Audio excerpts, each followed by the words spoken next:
Bismillahirrahmanirrahim.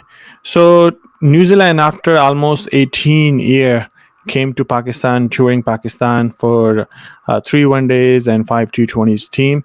So I thought I should invite someone from New Zealand who understands New Zealand cricket much better than me. So today I have Mr. Michael Wagner with me today, and he's going to explain, give us a little bit more preview about New Zealand cricket team, and let us know about their players that who came and touring Pakistan. So, sir, Michael, welcome to my channel. And so, my first question to you will be: give us a little bit more preview about New Zealand cricket team, which is touring Pakistan, and what are their weaknesses and strengths? Well, I guess this is halfway between the complete B team that went to Bangladesh and the World Cup squad. So there's about 5 or 6 players who are in the World Cup team and about 10 that aren't in this team. I guess so the strength there is obviously, I think one of the strengths there is the bowling. It looks like a pretty good bowling lineup. But there's still the weaknesses. There's a big depth gap. There's a big gap in terms of some of the stars. The IPL players aren't there. And there's a couple of others who are being rested, or Devon Conway's not there, who's a magnificent player. He's just looking really good. So there's a few players who aren't there. It will be interesting to see how New Zealand manage the sort of middle order depth and perhaps the late order hitting. Colin de Grandhomme hasn't been going so well, and Tim Seifert's pretty good at that role, but he's not going to be there. So there's sort of a bit of a gap there. It'll be interesting to see how that goes. But I think overall, in terms of the team, the strength, I think they're spin bowling. It's a pretty strong spin bowling lineup, and probably the weakness is the quick bowling and probably the late order batting. Gotcha. Now, Mike, this is like, as you say, this is not a New Zealand first strength playing 11, and which we're going to see in the World Cup. So, can you tell us a little bit about and this team has some young good players. Can you tell us a little bit about some good young players that can Pakistani fans can watch out for, and and they could be future Daniel Vittori or future Kane Williamson. Can you let us something know about that? Yeah, so there's a couple of names in there that are worth watching for. I'm particularly talking the T20 squad is the one that's particularly got the younger players in it. So I guess the one name there that people have already seen him a little bit, but he's very exciting, is Finn Allen. He's an opening batsman from Auckland, currently playing for Wellington, and he is just dynamic. I used to coach schoolboy cricket. We played against him a few times, and as a schoolboy, he was really easy. It took him a while to get in, and once he was in, he dominated. But you had the chance to get him early. But since he's moved to Wellington and been coached by Glenn Pocknell, he's managed to somehow take that difficult bit out of his game, and instead is now he just goes from ball one, and he can hit the ball to any part of the field. So he's really exciting. Ben Sears is another one in that squad who's quite exciting. He's a young quick bowler. Was the guys who faced him in domestic cricket felt that he was probably slightly quicker than Adam Milne, but not quite as fast as Lockie Ferguson. So probably bowling about 150 was what they estimated. In Bangladesh, he hit 147 a couple of times. And that's on the slow Bangladeshi wickets. I mean, one of his slower balls was 140. Wow. He bowled a cutter, it came out at 140 Ks. This guy's got some serious wheels. So it'll be interesting to watch how he goes on. I think we're likely to see pitches in Bangladesh, in Pakistan, to give a little bit more to the spin, to the quick bowlers. So it'll be good to see him. The other guy that's going to be really interesting is Ajaz Patel. Now, I mean, people have known him for a while in terms of his red ball game, but he did very well in Bangladesh, despite not having had a great domestic record as a T20 bowler. And so you see, maybe if there's pitches that will give him a little bit to go with, he could be a handful as well. So that's going to be an interesting to watch out for with him. Those are probably the guys to watch for. Yeah, and if you can pitch up and if you have a pace like 145, 150, Pakistani fan will love you. And, Pakistani fans love some speedster.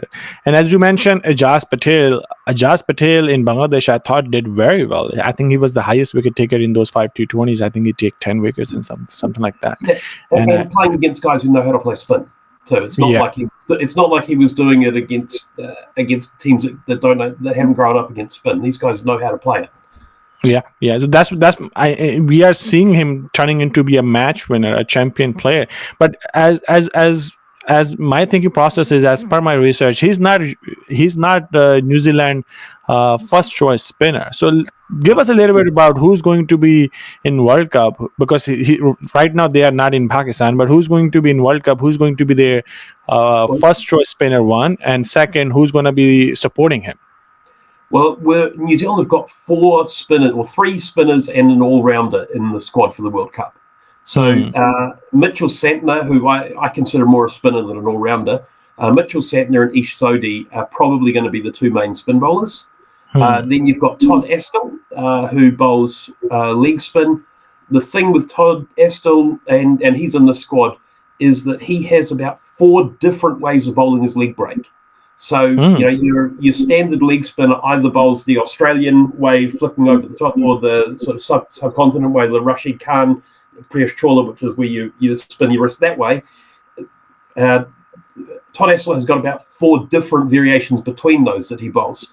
So that means he's a little bit less accurate, but it also makes it really hard to read him out of the hand. Whether when he bowls his top spinner or his googly, it's very hard to read it because the leg spinners all look so different. It's hard to tell which is which. So that makes his stock ball really dangerous. So he's one to watch out for. Ish Sodhi's pretty well known. I mean, he's got all 5 sort of standard variations that a leg spinner has, and has been. I mean, his stats are actually not far off Rashid Khan's stats when you look at just the big competitions, the BBL, IPL. His average and strike rate are pretty remarkable in those competitions. Hasn't quite done it the same in international cricket, whereas Mitchell Santner is, the second he gets the black jersey on, he just looks next level with the white ball in his hand. He does things through the air that a lot of the spinners can't do, to the point where he's almost a medium pacer. He almost bowls left arm in swing. That then suddenly they swing in and then spin away, and so his arm ball is deadly because it swings in so far that you've got to play it like a medium pacer, and then when the one does cut off the pitch, it gets people out or it beats the bat. So he's someone who creates a lot of pressure. That's the 3 spinners. Then there's also Mark Chapman, who bowls left arm spin that is sometimes amazing and often is just rubbish, and so you just never know what you're going to get with him, but it's pretty handy to have someone in the team like that. There's also in the World Cup team, there's 2 others, in Glenn Phillips and Kane Williamson, who both bowl some pretty good part-time stuff. With Mitchell Santner, I last time when we were looking at him when Pakistan was touring New Zealand, I thought he was just trying to be too perfect. In my opinion, he's very stingy with runs, but with getting the wicket out, I think he's trying to be becoming too perfect. And in order to do that, and while he's doing it, he's taking too much pressure on himself, and that's what is stopping him to get many wickets in the game. That's the one part that I like to see him improve, is getting more wickets. He's very stingy with runs, but the wicket wise, I don't see many wickets coming from his side. I think he sees his job as to build pressure for the other bowlers. So if he can bowl a couple of overs that go for 2 runs each, the batsmen try to score off the guy at the other end, and that's where they give up the chances, and the guy at the other end picks up wickets. That's very interesting. But in UAE, he probably would need it as a more attacking role, probably in UAE in the World Cup, though. Possibly, but I mean, if he can bowl 4 overs for 16, then or 4 overs for 17, something like that, and if he picks up 1 wicket, that's actually almost a match-winning performance on a pitch where it's a 180 pitch. Gotcha. So you sort of look at what the roles are that he has to do, but he's got a bunch of tricks that he doesn't show very often, and I'd like to see him actually throw the carom ball in a little bit more often, or throw some of the others. But he really just relies on the in swinger and the standard left arm orthodox as his two variations most of the time. I'd like to see some of the others personally. One thing that I really like about New Zealand team, that they are built for any kind of a condition, and now they are coming into UAE. And in last time when the 2 times they were in UAE, and they gave Pakistan a very hard time in UAE, while other teams Pakistan was bulldozing them. New Zealand gave Pakistan very hard time in UAE in both tours. So having said that, in terms of in tours to Pakistan or to UAE, there's only 2 teams ever beaten Pakistan in a tour that's fully based in UAE. Australia did it in 2002, but there was a split series across UAE and Sri Lanka. There's only New Zealand and Sri Lanka have ever beaten Pakistan and UAE in a test series. So it's a pretty good achievement to do that. Pakistan are a hard team to play there. I think they're probably even harder to play in Pakistan. I think we're gonna. I'm not hopeful. I'm not confident that New Zealand are going to come away with many wins in the series. I think Pakistan is a very good team in their conditions, and I'd be surprised if we won many. But this team has managed to beat expectations plenty of times already.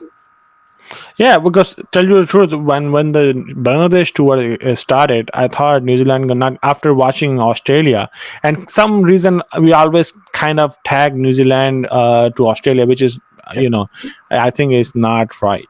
And but in our subconscious we always does that. And but New Zealand, I think, did very well having the team they have, which is almost their second 11 team, and winning 2 games out of 5.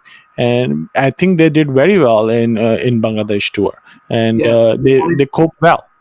There's 2 things that were concerning for me in that tour. One, the first game where we didn't adapt to the conditions quickly enough, and in the World Cup you can't afford to have a bad first game.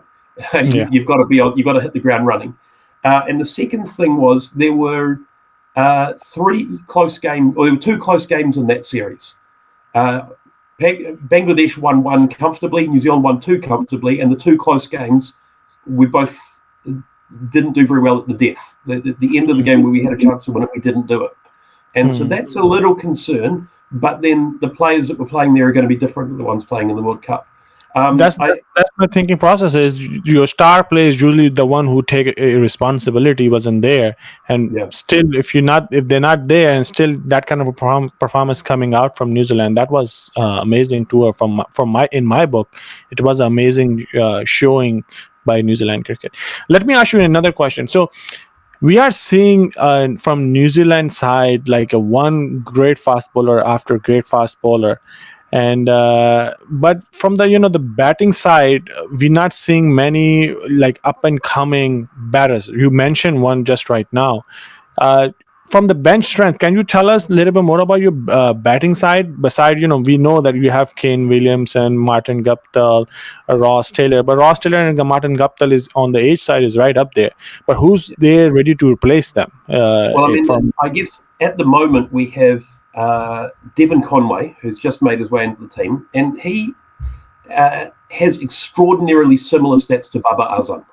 If you look through, when I went through after, there's a particular game I pulled out, their average was 0.01 different, their strike rate was 0.1 different. They were that close together after both had played about 50 games or something. It was, so he's a real star, and he got a 200 on Test debut as well. He's looking like a genuine player. Glenn Phillips is doing well in the various competitions around the world. So he's now been sort of elevated to the squad. He'll be batting at number 4 probably for New Zealand. You've got Tim Seifert, who's probably, I wouldn't be surprised if Martin Guptill didn't make the squad in the end. He didn't make the starting lineup. I think Seifert's probably moved ahead of him in the pecking order. There's Daryl Mitchell, is a guy who's a bit older, sort of made his debut in his 30s.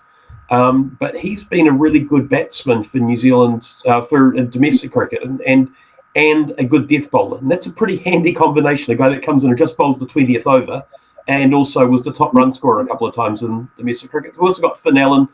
Rachin Ravindra is knocking on the door, but not there yet. The other guy who is looking really promising is Will Young, and he's going to be going to Pakistan.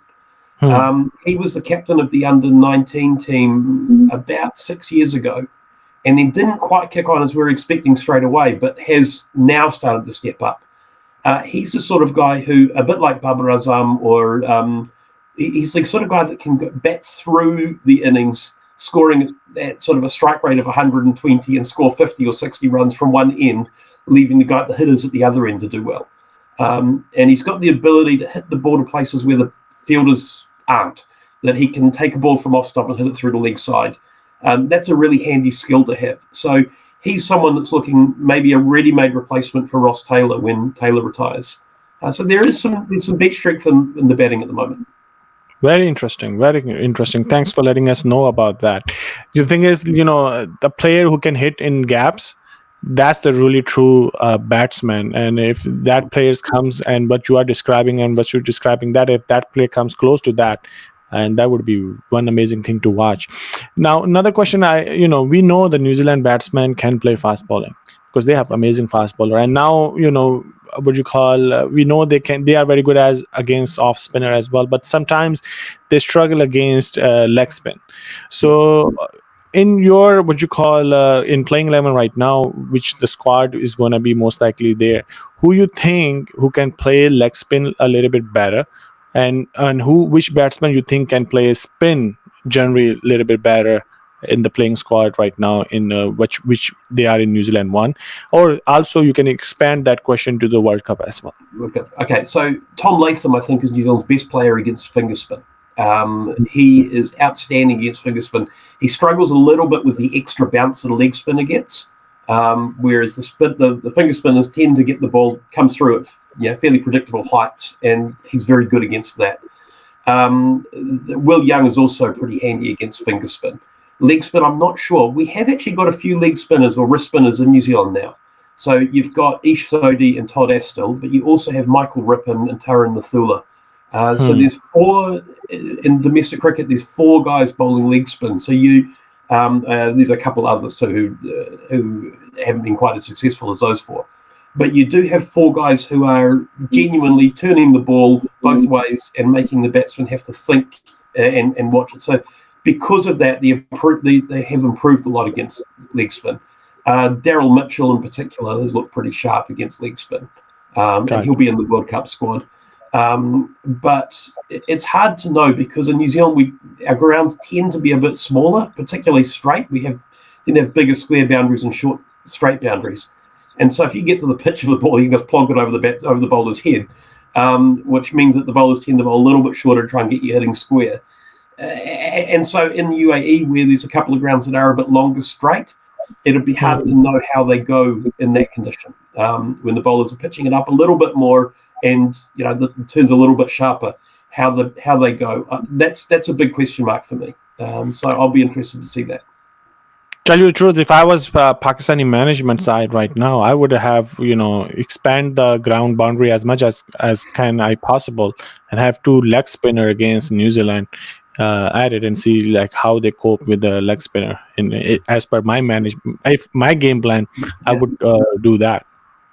Yeah, and that's quite sensible because that's something that New Zealand pitches, like most islands, more conducive to finger spin than leg spin. You see the same in England and Sri Lanka and the West Indies. You see the finger spinners tend to do better, whereas the continental, like Australia, South Africa, India, you see the leg spinner. UAE, the leg spinners tend to do better.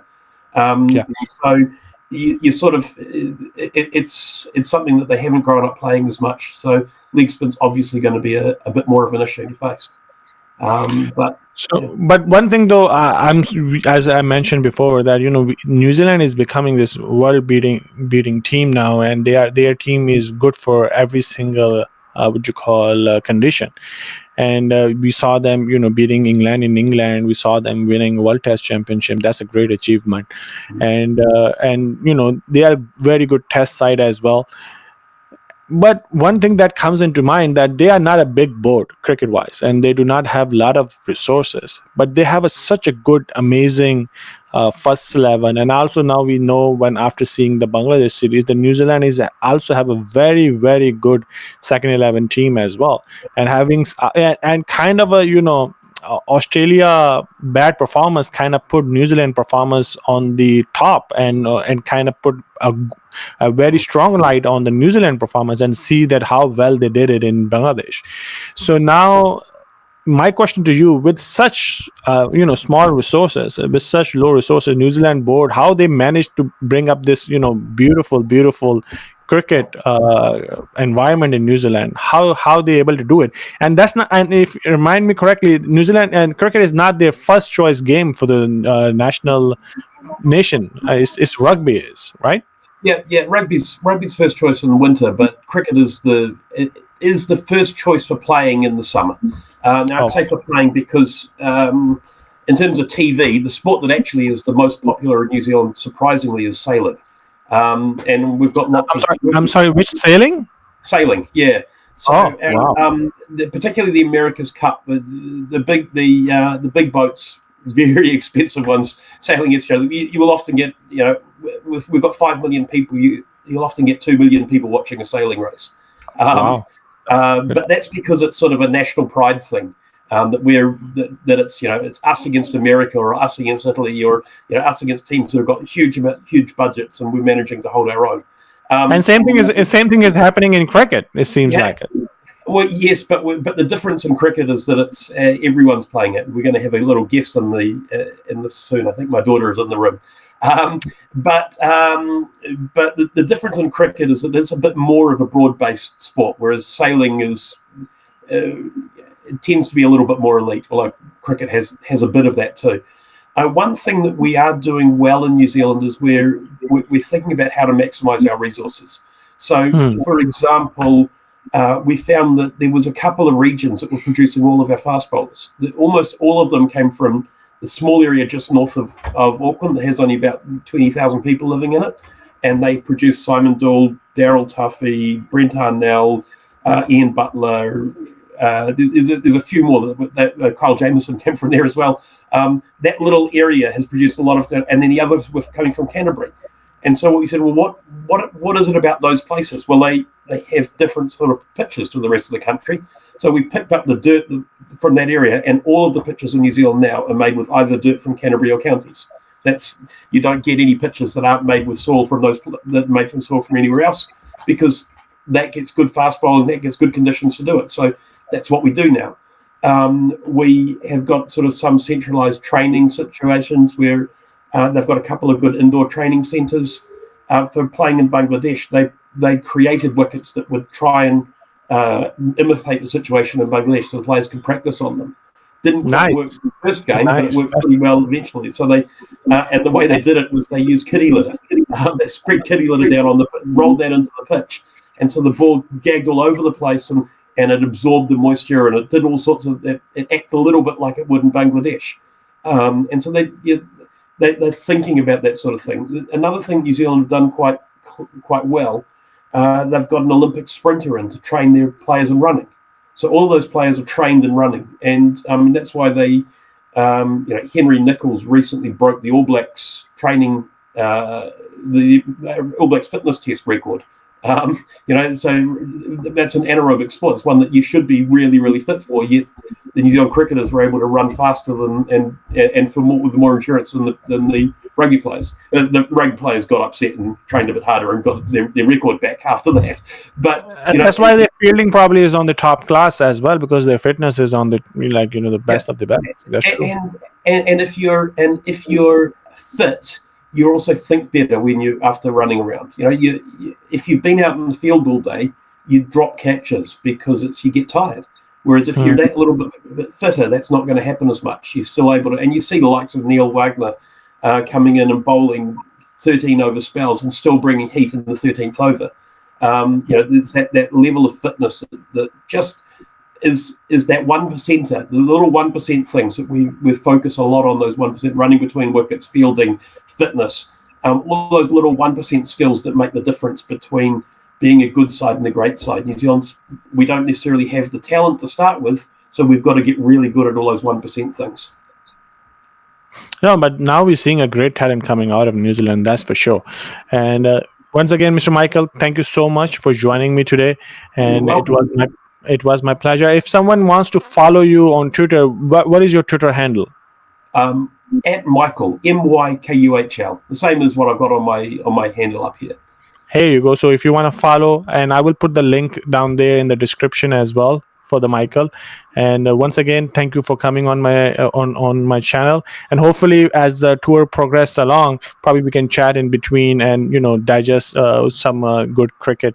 What is going to be happening in Pakistan. So thank you once again. See you. Thank you very much. Bye. See you later. Bye.